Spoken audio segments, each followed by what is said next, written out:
So I got 3 Hendrix-style riffs, 2 lead licks, and kind of a rhythm riff. I'm going to play it on my super old 3-year-old Stratocaster. Very badly beat up. See if we can get a sound out of it. The first lick requires a little bit of strength, and you're going to take your third finger up here on the 8th fret, and we're staying in A minor, which is where, it's a great place to stay. We're in this kind of position, the A minor blues position. But I'm going to go on the first string, the 8th fret, and I'm going to pull up with my third finger. And the thing that my teacher showed me early on that's the key to pulling strings is to use the other fingers to help. So I'm pulling up, but I'm not just using this finger. I'm using all 3 fingers to push. And then I get all this strength from all 3 fingers. Okay? And then the action is, of course, the turn of the wrist to bring everything up. Like you pretend there's a string attached here and it just pulls it up. So I'm going to pull up on this note. I'm going to strike it. And then naturally, the next string kind of gets tucked under this finger. And one of the things that he did that was so brilliant, he would strike that string and then just switch over to it. And it happens pretty naturally if, as you're lifting up and using all 3 of these fingers pulling up, you'll notice that the second string gets tucked under your finger. Just strike it and then let your fingers drop down. And then the next thing you might want to do is strike that note. It's the next note of the phrase. So you've got 3 notes now. And that's with your index finger on the B string, 5th fret.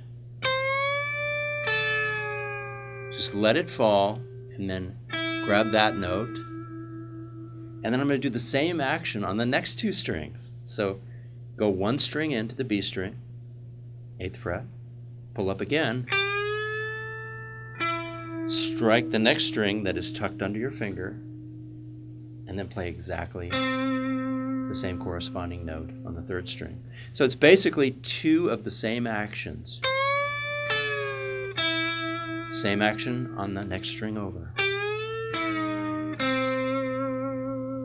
And this one's kind of cool because you're going from the flat 5 note, which is one of the bluesy kind of, sweet kind of bluesy notes.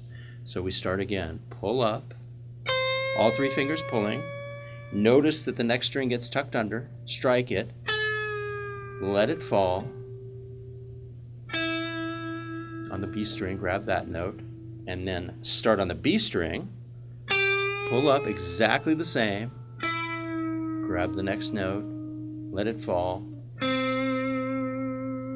And then just for good measure, we put a button on it and land on that note. The thing about soloing is when you play riffs, it's your landing notes that kind of give you all the confidence.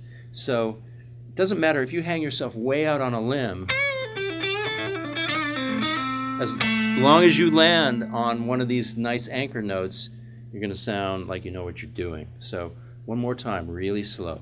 E string, pull up. Let the next string fall. Drop down 3 frets. Then do it on the next string over. Put a button on it. Vibrato. And the good vibrato for me comes from the wrist, as always. You can exaggerate and learn that by shaking the guitar. There's riff number 1. Riff number 2, I'm going to take my 3rd finger and do it. I actually kind of made my first finger sore today, so when I go like this with my first finger, it actually hurts. So this can be done with your 3rd finger or your 2nd finger or your 1st finger. I'm going to do it with my 3rd finger. And what I'm going to do is I'm going to plant it. We have our A minor chord here.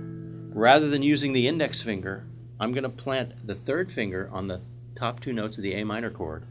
And that's the E string and the B string and on the 5th fret. And just make a bar. So you want to mash down with the flesh of your finger. Not too hard, but just hard enough to make the strings ring nicely. And then I'm going to take this, I'm going to slide it in kind of a pentatonic shape. So my first slide up is going to be 3 frets up.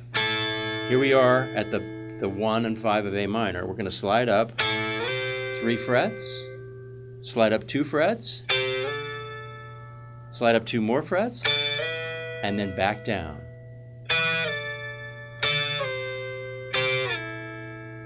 And what I'm doing is I'm striking,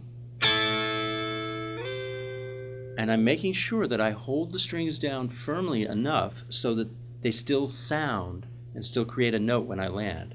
Check it out. And then I do it again. I strike, slide up, the same action in reverse. And this is a pentatonic blues shape, so I'm going up 3 frets, up 2 frets, up 2 frets, and then back down. And if you can work up some speed on this, it becomes, which is a really common and beautiful Hendrix-style move. Okay, lastly, I'm going to do a rhythm thing, and this is really, really fun, and you can get kind of sloppy with this. So it's really based on 2 notes. And once again, I'm anchoring here in A minor, this really familiar place that we're sitting.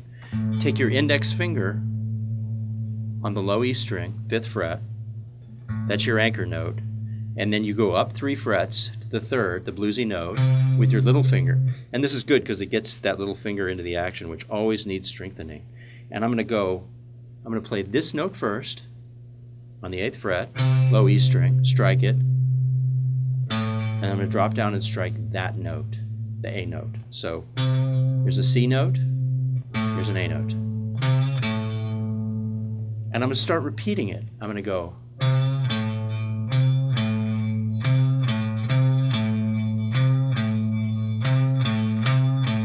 And that's the pattern. Let me do it really slowly so you can get the rhythm of it. 3 and 4 and...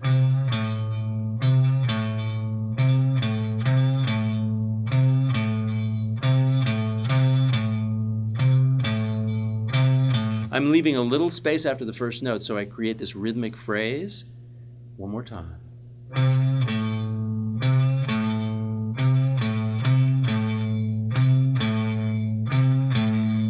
Now what I'm going to do now is I'm going to throw some dirt into it. And I'm going to start whacking the guitar with my right hand. Let me do it really slowly. I'm going to put a little in between the phrases. I'm going to go.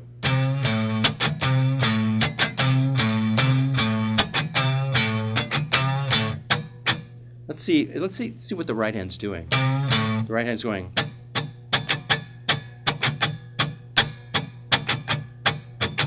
Really slowly.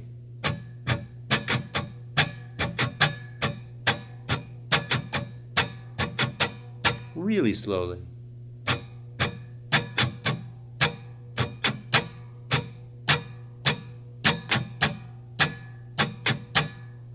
Now I'll bring the notes in. And this is a thing where I'm aiming at the low string. The amazing thing about the guitar is that once you get a little bit of facility on it, you can actually kind of aim loosely at strings, and it's amazing how you can just grab the strings you want. So I'm just going to aim for the low E string, and I'm going to play this riff. And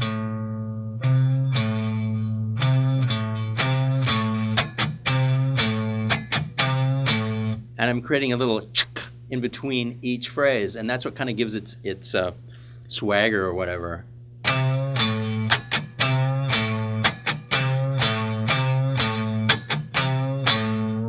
Just to describe it to the nth degree, 2 downstrokes on the actual musical notes, and then a down up for the chicka. Pretty easy.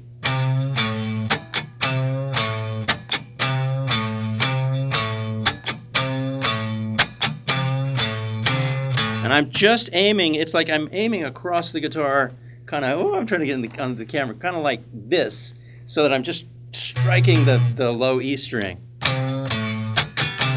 And the more you flail and the more you get other strings in, the kind of more exciting it sounds.